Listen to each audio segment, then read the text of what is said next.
Wow!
Morning, setting out.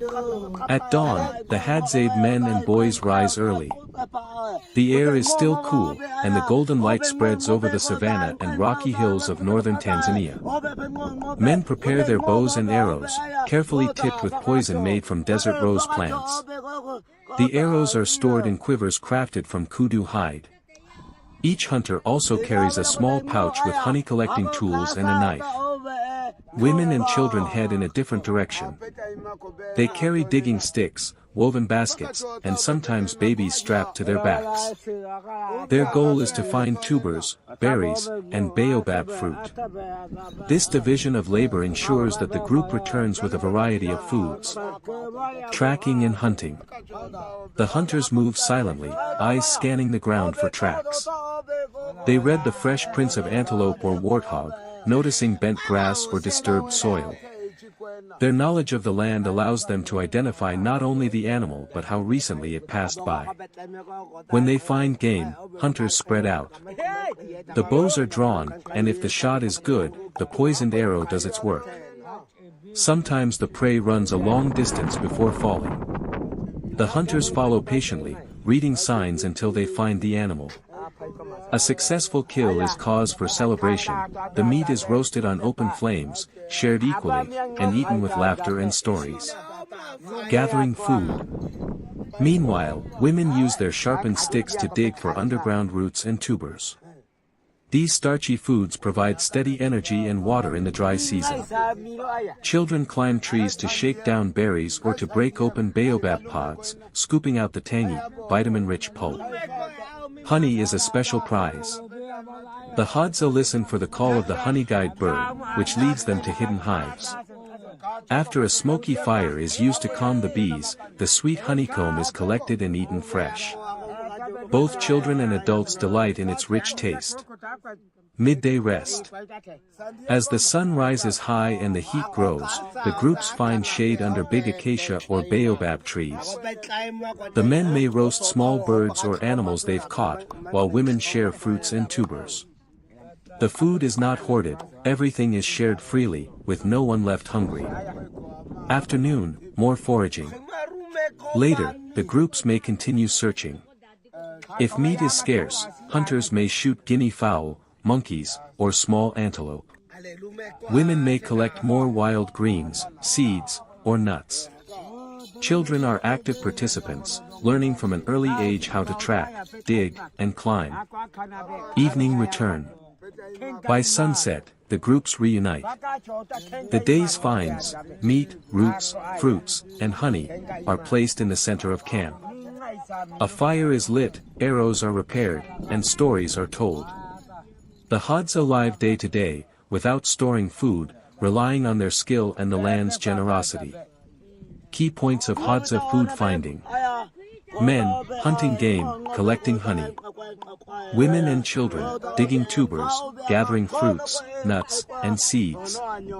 Tools, bows and arrows, poison tips, digging sticks, baskets, knives.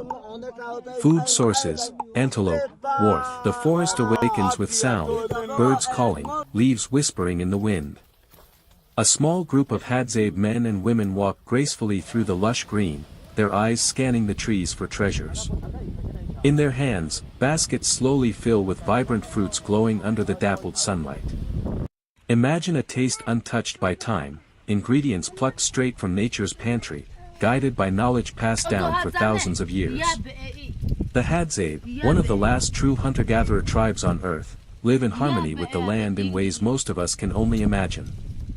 Every fruit they pick, every hive they climb, tells the story of survival and tradition woven into their daily lives. To witness their food culture is to glimpse a way of life that has nearly disappeared from the modern world. Now, step closer.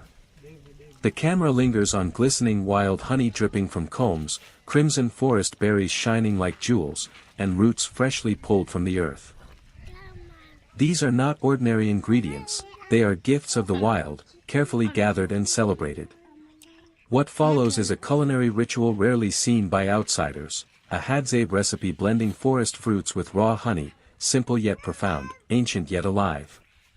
This is not just food, It is memory, connection, and survival preserved in taste. Prepare to witness an intimate moment with the Hadzabe tribe, a feast that carries the flavor of history itself, wide-shot, lush African forest. Sunlight cuts through the canopy. The Hadzabe walk barefoot, their movements calm but purposeful. Opening the unseen world. Imagine a taste untouched by time. Ingredients plucked straight from nature's pantry. Contextualization. Close-up, hands reaching for bright berries, children carrying woven baskets. The Hadzabe are one of the last true hunter-gatherer tribes on Earth. Their way of life, nearly unchanged for thousands of years, offers us a rare glimpse into humanity's ancient bond with nature. Building anticipation. Camera pans across a beehive in the crook of a tree. Honey drips like liquid gold. A Hadza climbs swiftly, retrieving the hive with ease. Here, food is more than survival, it is tradition. Every hunt, every harvest, every drop of honey connects them to ancestors who walked this same land. Ingredients teaser. Slow-motion shots, wild honey glistening, crimson berries tumbling into a basket, roots brushed clean against stone. Glistening wild honey, exotic berries, and fruits of the forest, simple, pure, untouched. Together, they form the foundation of a recipe as rare as the tribe who keeps it alive. The dish reveal. The Hadza gather, mixing honey with fruits. Children laugh, elders taste, sharing is central. Gathered, and listened to the world before the world became so noisy. History, for a long time, was told from the top down. Kings, generals, conquerors. Maps redrawn. Empires made and unmade. Battles with dates. Treaties with clauses. Crowns and swords. But that's not the only way time passed. People are hungry now for something else. A history that lives lower to the ground. Closer to the soil. Not the story of who ruled, but how people lived. What they ate. Where they slept. How they raised children. How they waited out the rain. How they gathered roots when no fruit would grow. How they healed. How they carried grief, and how they passed joy along in stories around the fire. Let's begin where history is often quietest. With the indigenous peoples whose voices were left out of the official records. Morning, setting out. When the first light breaks through the branches of the baobab, the camp stirs. The women are already talking softly, tying their babies to their backs and gathering digging sticks. I rise, stretch, and run my hand across the smooth wood of my bow. My arrows are ready, some plain, for birds or small animals, others tipped with poison for larger game. My brother-in-law says to me, "Today, let us follow the tracks toward the rocky hills. I saw guinea fowl there yesterday." I nod, and we set off together, barefoot on the dust. The air is cool, and each sound, the call of a hornbill, the rustle of leaves, tells us a story. We do not carry food or water for the day. What we eat, we will find. Hunting for meat. We move slowly, stopping often to scan the ground. At last, I spot the delicate hoofprints of a dik-dik. They are fresh. My brother-in-law gestures with his chin, and we follow in silence. For a long time we walk, circling, listening. Then I see it, a small antelope, ears twitching, ready to leap. I draw my bow. The arrow flies, striking its side. It bounds away but slows, for the poison is already working. We follow until it falls, still breathing. I kneel and place my hand on its flank. "Thank you," I whisper, for we do not take life without respect. When we carry the animal back, the children run to meet us, clapping their hands and shouting. Soon the fire is roaring, the meat is roasting, and the smell fills the camp. Everyone eats, men, women,